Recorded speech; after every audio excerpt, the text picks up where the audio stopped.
ni watoto wa Wildlife Club? Sababu nyinyi sasa ndiye balozi wa mazingira na uhifadhi shule yenu.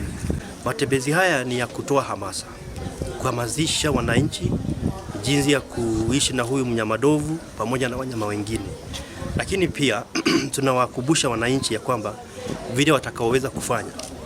Msingi tu mnyama akitokea kwa mashamba yake ama wapatane na yeye ni ile tu kumwelimisha, sababu nimeona kwamba maeneo mengi nimekuwa wananchi bado hawajajua hatari za ule mnyama, anawezaje epukana na huyu mnyama.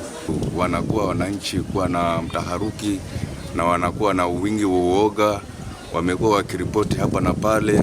Lile ambalo kwa sahihi naweza niseme ni kongole ni kupata wahisani ambao wamejitolea kutoa hiyo hamasa, na hata kufikia sahihi wananchi wamepata kuelewa umuhimu wa huyu ndovu na jinsi gani vile tunaweza kumdhibiti ama kuishi pamoja na maeneo yake. Tulikuwa bado hatujapata elimu juu ya mambo haya ya kuwatunza hawa ndovu, lakini tunashukuru kwa ndugu yetu Jamie ambaye aliweza kutembea huku na akatuelimisha juu ya utunzaji wa ndovu hata tukiwa nao katika haya maeneo yetu ya hii sehemu ya Matanomane Vitengeni.